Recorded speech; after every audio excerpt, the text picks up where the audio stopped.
Hello, and welcome one more time into our YouTube channel, Skintimate Studio.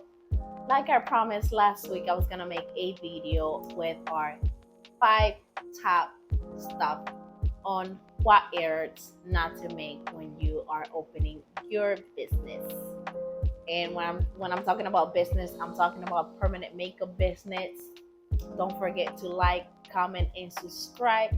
Remember, I'm no longer using the board. I'm gonna be leaving the comments down below and also making up little notes. That way everybody can look at it. And guess what? I have a new toy that I like. You no longer hear weird stuff all over the place. And I will talk about it in the next video. I'm gonna make a third video talking about what apps to have when it comes to having your business. And I will be adding this little item in there too. So let's get started. Number 1, and I have talked about this before in the previous video that I made about how to open a permanent makeup business in Philadelphia.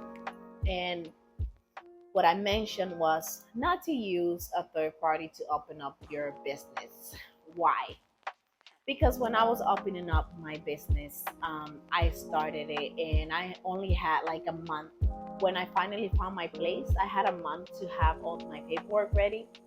So when I contacted these people that I will not name, but you might have an idea of it, they do lots of marketing on Facebook, well, not on Facebook, in social media and on YouTube about being their best and they're not. When I contact them and tell them, hey, can you please give me all the information that you have gathered for me because I have my place and I need to get it open. They said that the state was running behind and that I had to wait whatever amount of time. And I said, you know what? Whatever information you have, can you please provide to me and I will do the rest. They ended up sending me from one person to another. I ended up contacting the IRS, asking them if someone, a third party, had already gotten an EIN under my name, and that was a no. So with that no, I was like, these people have not worked on my stuff at all, and they've been with it for a month or a month and a half. So I recommend you to do it yourself. Like I said in the video before, I have everything written down for you on how to do it. Number 2. So when I was opening up my business, my ideal name was Skintimate, and I ended up making 250 business cards for that with that name, and I ended up naming it Skintimate Studio. And I also ended up changing my Instagram name. So the barcode, the QC code, didn't work. So I ended up throwing away 200 and something business card in the trash.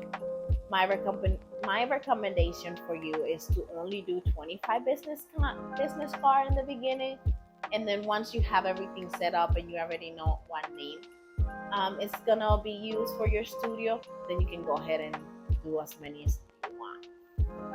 The same thing with my flyers. I ended up having to make flyers, print flyers, and print barcodes and put it in front of my flyers. And then I also had a lot of errors on my flyers because they were not measured right.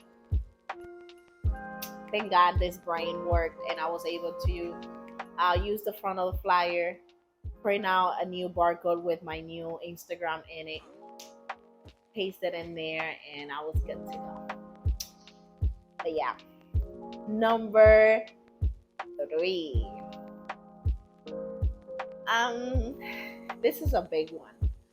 So it took me 5 days to do my website, and unfortunately those 5 days were a waste of time because I ended up using Square, and for some reason I feel like this website that I used before was just one of the websites that will make your life miserable. That way you pay them. That way they can help and help you make your website, because it was and when it comes to technology, I always figure it out, but this one was a pain in the neck. It was really frustrating for me. So nothing. I spent 5 days. I figured out on myself. At the end, I ended up using Square, because that's what I use to take my clients' payment, schedule appointments, and many other things that I'll be talking about in the next video. So it is really important to know which tools we're going to be using on our business. That way we're not wasting pressure time. Number 4, and this is something that happened to me like earlier around in life, when I was buying a house in Orlando, and I ended up buying a bunch of stuff and furniture that were not even a match for the house that we ended up buying. So I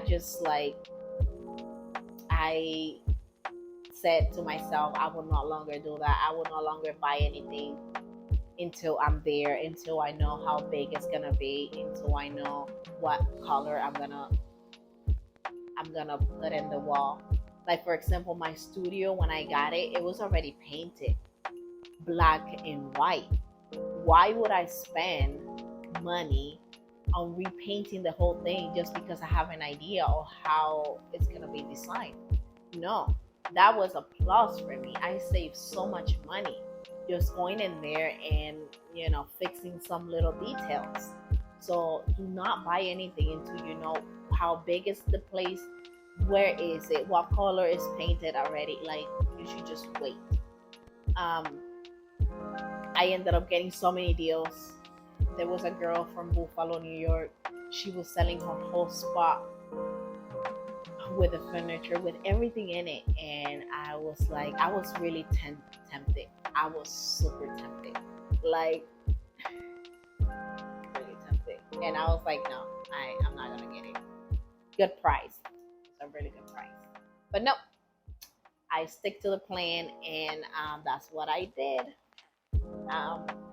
It was my studio is the bomb. And number 5, take your time. Take your time. Walk away from things. Take a moment. Go have dinner with a friend. Think about something else. Let your brain breathe. I know there's so much that we have to do when we open our new business, but we also need a break. We need to bend. We need to